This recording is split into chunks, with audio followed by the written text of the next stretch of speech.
Kwenye kipindi hiki, kipindi cha matumaini, mkutano mkubwa wa injili wa kanisa la Francophone Beni Centre unapeperusha hapa siku kwa siku.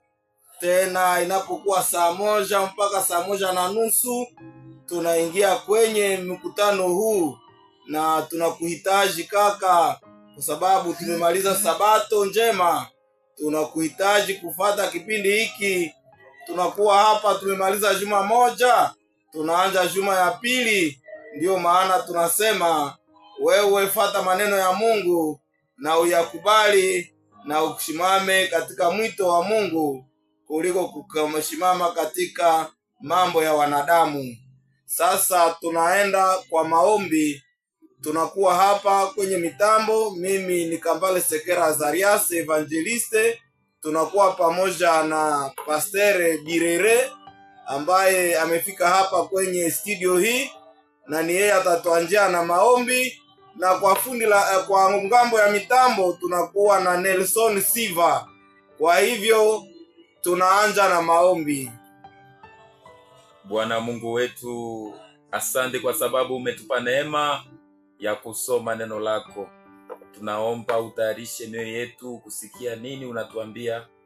Maneno yako haya yatoshe ili tupate uzima wa milele. Uwe pamoja nasi kwa jina la Yesu Kristo, amen. Asante sana. Tumesema hapa tunakuwa kwenye mitambo na Mumbere Birere Obedi. Ndiyo, nami hapa ni Kambale Sekera Azarias, na kwa ngambo ya mitambo yetu kunakuwa Nelson Siva.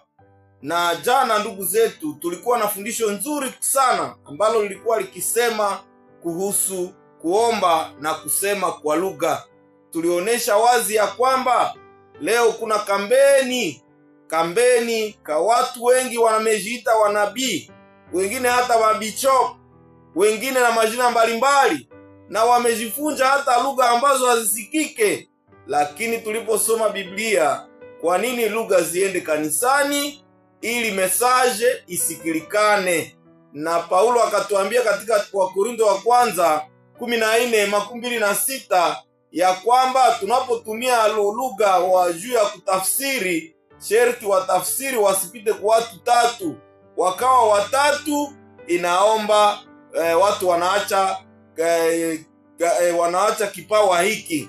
Ndiyo maana tukaonesha na lugha, wanafunzi waliposema kwa lugha, malugha hizi zilisikilikana. Tulisoma katika Matendo ya Mitume 2 andiko lake la 6, likasema katika mji wa Yerusalema mlikuwa wa Ukreta, mlikuwa wa Rumi, mlikuwa wa Arabu, walikuwa wamekuja kusoko, kwa sababu mji wa Yerusalema ulikuwa mji wa biashara. Na hapa sasa waliposikia wanafunzi wa kina Petro wanasema kwa lugha, kila mtu alisikia kwa lugha lake. Wale waliokuwa wakisema Kiarabu, Petro aliposema Mkiebrania lugha lake la kizalikiwa, wale Waebrania wa Kiarabu wanasikia. Na wale lakini wapastere na wabishope na wanabii wa leo wanaposema kwa lugha hazisikilikane. Ufunuo 16 mstari wa 14 ukatuambia ya kwamba hizi ndizo roho za mashetani.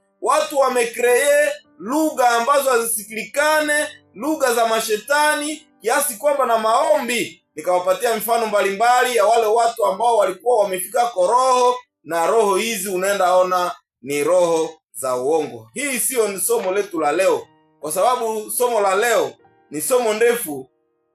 Tutalianja. Somo letu la leo linasema, linakuwa nalo na somo mbili kama jana. Linasema siku ya Sabato na siku ya Dimanche. Siku ya Sabato na siku ya Dimanche, au tunaweza sema siku ya Sabato ni siku gani, na Dimanche inakuwa somo mbili. Tunaposoma Biblia, hata maandishi ya awali inatuonesha ya kwamba siku ya Samedi ndio siku ya Sabato. Ukasoma iwe Qur'ani iwe Biblia, itakuambia ya kwamba Jumamosi ndiyo Sabato ya Mwenyezi Mungu. Ndiyo maana sasa Sabato hii tunapoisoma ilianza zamani, haiko kitu ambacho kimeanza leo. Tunapoona leo kunakuwa siku tatu za kuabudu, wengine wanaenda katika siku ya Vendredi, wengine wanaenda katika siku ya samedi, wengine wanaenda katika siku ya dimashe, yaani siku ya yenga. Sasa kwa siku hizi tatu ni siku gani ya kumwabudu Mungu wa kweli? Tunaposoma mwanzoni, Mungu alipoumba mbingu na dunia, akastarehe, akapumzika, akatakasa. Mwanzo 2:1-2. Tunapotoka pale, Waisraeli walikuwa wameenda Misri, wamesahau sheria za Mungu. Mungu akawakumbusha Sabato. Unaposoma Kutoka 28-11 inasema, ikumbuke siku ya Sabato uitakase. Siku sita fanya kazi, lakini siku ya Sabato ni Sabato ya Bwana Mungu wako. Sisi sote ambao mnanisikiliza tuna jukumu kubwa ya kukumbuka siku ya maabudu, nayo ni siku ya Sabato.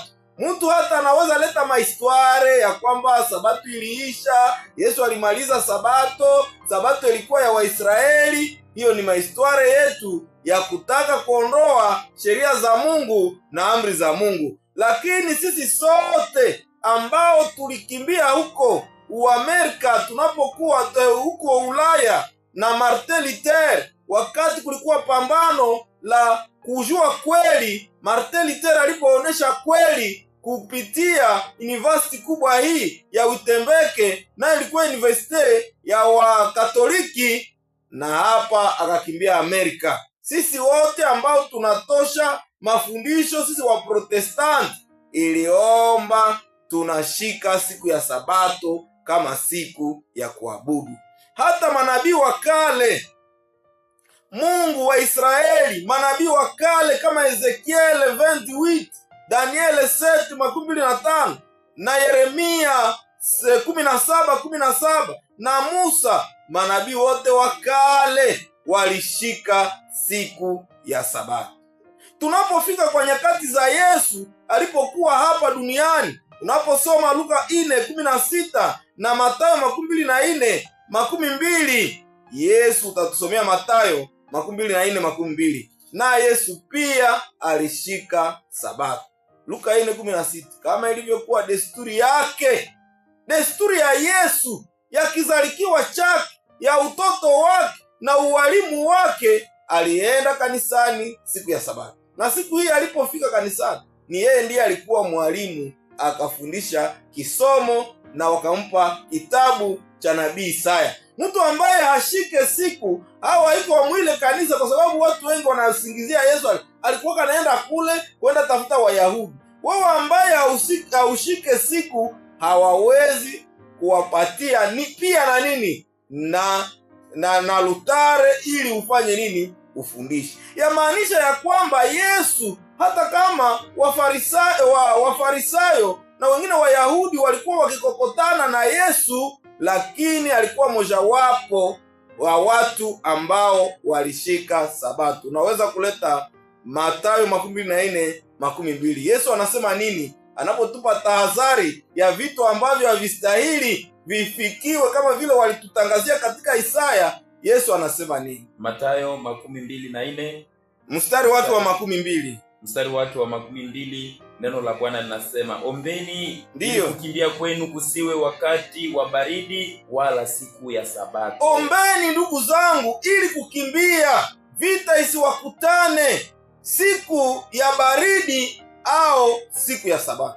Mojawapo ya vitu ambavyo Yesu alionesha hapa, kuna baridi kama hiver ambayo Yesu aliombea wanafunzi wake, na hapa alikuwa akitoa kisa ambacho anaona wakati wa mfalme Tetusi atakuja kukamata mji wa Yerusalemu. Mfalme Tetusi huyu, jemadari Tetusi, alikuwa mojawapo ya jemadari za Kirumi, wakazingatia mji wa Yerusalemu. Sasa Yesu akawaambia watakapokuja, kwa sababu unabii huu ulitimia mwaka wa 17, akasema watu watakapokuja Warumi kuja kamata mji huu, muombe sana ile siku isikuwe siku ya nini, ya Sabato. Ni kuonesha ya kwamba mtu hawezi beba bengeti, mtu hawezi kimbia hata kama vita inakuwa namna gani. Sisi Wakristo wote ambao tunajiita Wakristo ambao tunafata Kristo, haizuru dini gani, hatuwezi kimbia siku ya Sabato. Amweke hatuko tena mlolongo wa Yesu ya wale watu ambao wanaitwa wa Kristo. Ndio unazaona wabandi wakaingia, mtu anakimbia, wengine wanabeba bengete msiku ya Sabato, kwa sababu kulikuwa vitu ambavyo havikukuwa permi kufanya siku ya Sabato. Tunapoenda, hata mitume wa Yesu walishika Sabato. Paulo, hata unaposoma utatuletea andiko hili, Luka 24:54 mpaka 56. Paulo alishika Sabato. Na wale walioshindikiza Yesu kwenye makaburi wakaenda ona namna anazika akisha kufa tu, kwa sababu watu wanasema sisi tunashika juu Yesu alifufukaka mwii siku ndio ilishakaacha, tunashanje tunatiao dimashi. Yesu anasema nini? Luka anasema nini katika Luka 24:54 mpaka 56? Asante. Kitabu kia Luka sura yake ya 22 mstari wake 23:54. Asante. 23:54 inasema hivi. Ndio. Na siku ile ilikuwa siku ya maandalio. Na Sabato ikaanza kuingia. Wale wanawake waliokuja kutoka Galilaya wakaliona kaburi na jinsi mwili wake ulivyowekwa, na jinsi mwili wa Yesu ulikuwa umewekwa. Wakarudi wakafanya tayari manukato na maramu, na siku ya Sabato walistarehe kama ilivyoamriwa. Katika amri ya Wayahudi iliamuriwa mutu asipakale maiti musabato nini mafuta. Wakarudia pale Yesu na amekufa. Juu watu wanasingiziaka Yesu, sisi tunasherekeaka dimashe juu jo kwenye Yesu alifufuka munini mudimashe. Wale wanafuata Yesu wakati amekufa. Sasa wanatoshaka vile wapi? Unaposoma sasa unaanza soma Luka 24:1. Luka 24 mstari wa kwanza nasema, ndio, hata siku ya kwanza ya juma ilipoanza kupambazuka, pale ni dimashi. Unaweza achia pale. Kunakuwa siku ya maandalio, ndio kutayarisha Sabato, nayo ni vendredi. Kunakuwa siku ya Sabato, samedi, Jumamosi. Kunakuwa na siku ya kwanza ya juma, yaani Jumapili, dimashi. Yesu akafufuka. Watu wengi wanapenda kusema walikusanyika. Ndio, kukusanyika, unaweza kusanyika hata mulendi mardi, lakini kumbuka siku ya Sabato uitakase. Siku sitafanya nini? Kazi. Lakini siku ya Sabato ni Sabato ya Bwana Mungu wako. Haiko ya Waadventiste, haiko ya sisi hapa kwenye mikrofoni hii, ni ya Mungu wako. Namna alivyoipumzika huko katika shamba la Edeni, leo anakukumbusha, leo ananikumbusha. Ndio maana unaposoma sasa kitabu cha Mathayo, Marko 2:27, Sabato ilifanyika kwa ajili ya wanadamu. Wewe mwanadamu hauwezi kimbia siku ya Sabato. Ukaikimbia ujue ya kwamba una siku utajuta kwa sababu ya hii. Una siku, wale wote walioharibu Sabato mbele Yesu na haya aleta na aja kuja, walikufa kwa mawe. Na wale wote wanaovunja Sabato leo, kama hawatubu, kama hawamrudilie Kristo, wangoje hukumu ya Yesu Kristo. Kwa sababu Yesu anasema katika kitabu cha Yakobo 2:10, ukaondoa sheria moja kusheria zote, ujue ya kwamba utaingia katika hukumu. Wa mitume walishika Sabato. Ukaona Paulo hata alifanya masiku na masiku. Ukasoma Matendo ya Mitume 13, unasoma verse ya 13 na ya 40, mugini yote yenye Paulo alienda afundisha, wakaitika mbuleo sie wote wa Kristo, Wayahudi na wale waliokuwa wasi Wayahudi, mugini yote wakaitika waende shika Sabato. Wakaenda kanisani siku ya Sabato. Hakuna mtu mbiblia kuanzia kumwanzo mpaka Ufunuo mwenye aliendaka kukanisa mu vendredi, kukanisa mu dimanche juu ya kuadore Mungu. Tunaweza enda mkanisa, tunaweza fanya maombi, tunaweza fanya maibada, lakini siku ya kumwabudu Mungu wa kweli ni siku ya Sabato. Ndugu zangu, tunapoenda na somo hili mbio, kwa sababu nyakati nazo zinatuetia hivi, tunakuwa manabii wa leo na waandishi wa leo. Nilitafuta karibu waandishi 6 hapa, wanasema nini kuhusu Sabato. Kuna mwandishi mmoja anayeitwa Ellen G. White, katika kitabu chake ambacho kinaitwa Matokeo ya Siku za Mwisho, anasema mtu hawezi haribu kupaje yake ya 98. Mtu hawezi haribu, anafanya kazi zake siku ya Sabato. Tunakuwa na mwingine mwandishi ambaye ni mnabii anaitwa Muhammad, katika kitabu chake ambacho kinaitwa Qur'ani 2:65 mpaka 66, anasema iweni nyani zalilifu, anasema iweni nyani ni singe, soyez des singes objets. Watu wote ambao hawashike Sabato, Muhammad anawaita manyani. Tukasoma Qur'ani 7:100, kunakuwa karibu aya za kusema kusabato ni aya 7 katika Qur'ani, na za kusema kuvandredi inakuwa aya 1, na hii aya inasema tunapomaliza kazi zetu tunaweza enda kukusanyika apres business, tukisha maombi ya vendredi tunarudia mu business. Haiya kazi yaka siku ya vendredi kama siku ya maabudu ya ambayo inastahili, lakini unapofika kwa siku ya Sabato katika Qur'ani wanasema mtu akafanya kazi siku ya Sabato, ukasoma Qur'ani 4:154, usiruke mpaka kuharibu Sabato na uikamate kama engagement solennel. Yaani Qur'ani haikatazaka mtu afanye kazi mu Sabato, lakini naitika unaweza fanya kazi mu vendredi, unaenda, lakini siku ya Sabato ni Sabato ya Bwana Mungu wako. Qur'ani ambayo inasimulia ku vendredi ni Qur'ani 69 mpaka 10. Inasema watu wanaenda kwa maombi, kisha maombi wanaweza rudia mu maoperasyon zao za business. Ukasoma Qur'ani 7:163, inasema ya kwamba watu walipoharibu Sabato, wale waliokuwa karibu na bahari, samaki zilikosekana mu bahari. Waliposhika Sabato, samaki zinakuwa baharini. Yaani mojawapo ya vitu ambavyo vinaacha hata kikao, hata mashamba zinaharibika ni wakati tunaharibu Sabato ya Mwenyezi Mungu. Huyu ni nabii, naye tunaweza achia pale kwa sababu nyakati ni hapa. Mimi nawaambia Sabato na manabii wa sasa au waandishi. Kunakuwa mwingine mwandishi anaitwa Tage Russell, na anasema nini? Ukasoma kitabu chake ambacho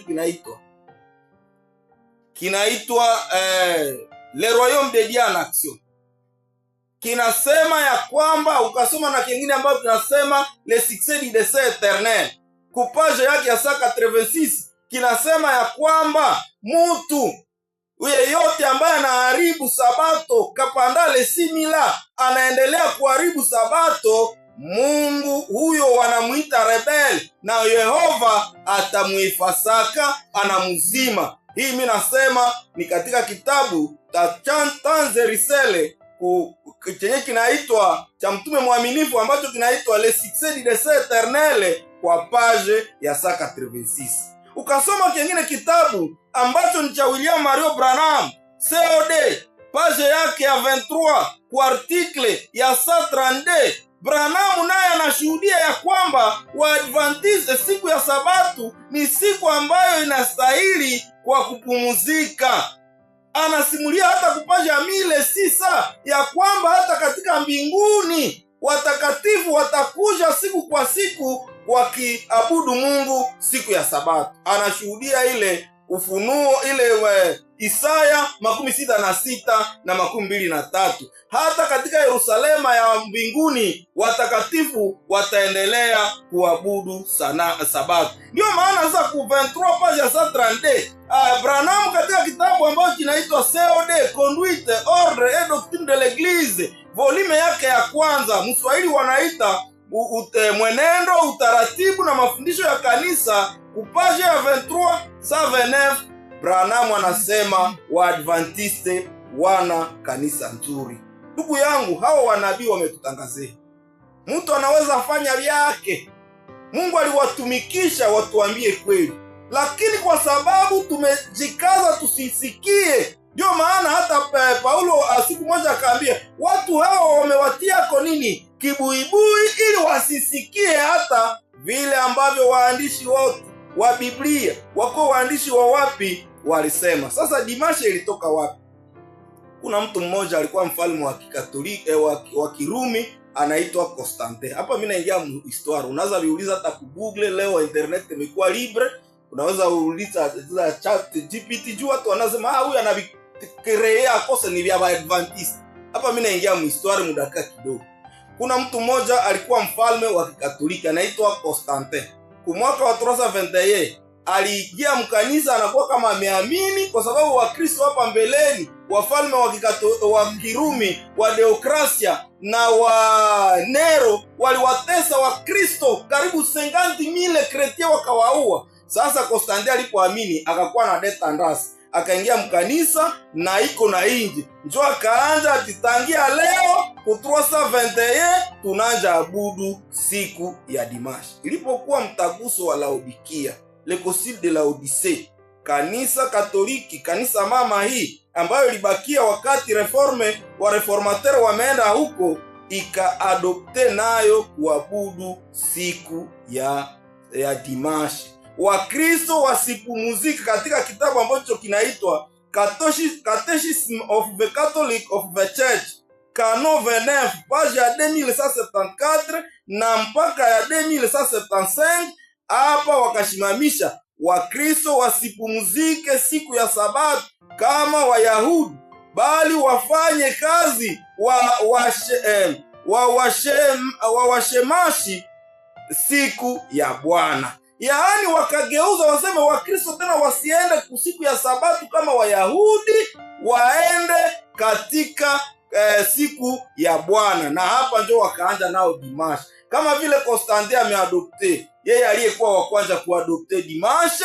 Kanisa Katoliki nalo pia ilipofika mtaguso wa Laodikia uliofanyika ku 384, wakatangaza, mtaguso ni mabaraza makubwa makubwa, papa anakusanya waaskofu wa majimbo zengine, wanaenda sema kwa mambo ya imani, le concile de Laodicée ku 380, wakatangaza nguzo la imani ya kwamba wanaacha siku ya kuabudu ya Msabato, wanaingiza siku ya Dimashi. Ukatafuta vile utaipata tena kwa mtandao, kwa sababu leo watu wamekuwa na mitandao bila problem. Wengine wote mtu anaanzaka kanisa lake naye tu anaingia. Ukaingia mreglement d'ordre d'intérieur ya wa SCBCA, nao walipoanza wakaadopte nini? Dimashi. Ukaingia hata katika kitabu ambacho kinaitwa Le Royaume de Dieu en Action, ni cha mtume mwaminifu na mwenye akili, naye alipokuja Tanzerisele akasema kupaja yake za 70 mpaka za 78, naye ilipofika mwaka wa 1934 naye akaseseri atisia hatutakuwa na celebre mikusanyiko, hatutakuwa naenda mudimashe, lakini tangia leo Msabato kama Wayahudi, lakini tangia leo tutakuwa nafanya mikusanyiko siku ya Dimashi. Hii ikaingia hatari. Je, hivi vyote vilikuwa katika maandiko? Hapana. Hii ni shida kubwa ndugu zangu. Tuletee kitabu cha Marko 7:7 mpaka 8. Watu wamependa wafundishe mambo ya wanadamu kuliko kufundisha Biblia. Biblia inatutangazia Sabato ya Mwenyezi Mungu ya kwamba ni siku ya samedi, siku ya Jumamosi, lakini kufatana na nyayo watu wanaenda wakigeuza maneno ya Mungu.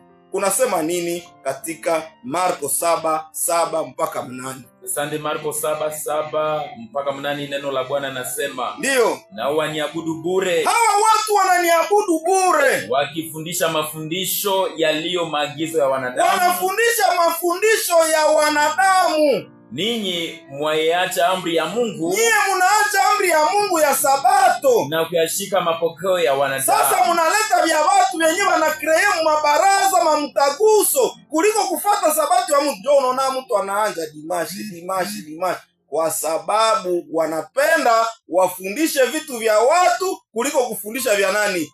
Vya Mungu. Mungu anasema mnaacha amri za Mungu juu ya mapokeo ya wanadamu. Ndipo sasa unaposoma Matendo ya Mitume 5:29, Petro na wengine wa mitume wakasema ni vema watii Mungu kuliko wanani? Wanadamu. Wanadamu hawana mbinguni. Ukasoma kitabu cha William Marion Branham ambacho kinaitwa COD, la Conduite hors de doctrine de l'Église, 23 page 129, Branham anasema il se pourrait que le dimanche soit la marque de la bête. Anasema inawezekana dimashe hii iwe alama ya nini? Ya mnyama. Ndipo unaposoma Ufunuo 13:1 mpaka 17 kunakuwa alama ya mnyama na alama ya Mungu. Unaposoma Ezekiel 20:20 na 12 inasema niliwapa Sabato zangu ziwe alama ya nini? Ya Mungu. Yaani kunapokuwa alama ya Mungu na Ufunuo nayo inaonesha alama ya mnyama, na wale wanaotupresize ya kwamba alama ya mnyama ni dimashe, yaani la marque de la bête, kunakuwa watu wawili. Mwandishi mmoja anaitwa Ellen G. White, Tragédie des siècles, page ya 430 na 450, na mwalimu wa pili ni William Marion Branham, naye mu COD page 23 mpaka article 129. Mungu wa mbinguni akutusaidie, anisaidie kujua ni nini siku ya maabudu. Hatuwezi abudu siku ya wanadamu, tunaacha siku ya wanadamu, tunatosha siku ya Mungu. Sote muje, Mungu atufundishe namna gani tutaabudu Mungu wa kweli na kusikumbuka siku yake, katika jina tukufu la Yesu Kristo. Amen. Tutaomba, pasta anatuombea na tunamaliza. Tuombe. Bwana Mungu, asante kwa somo nzuri ambalo tumelisoma. Hatuwezi weza kwa nguvu zetu. Tunaomba Roho wako atusaidie tuanje kushika yaliyo maagizo yako na tusifuate maagizo ya binadamu. Walinde wasikilizaji wetu mahali popote walipo, wagonjwa waponye, amani uwape na kuwapa neema ili siku nyingine tena tusome pamoja. Endelea kubariki mitambo hapa na watumikaji hapa wote. Tunaomba amani yako kuwa pamoja nasi katika mji wetu, kwa jina la Yesu Kristo. Amen.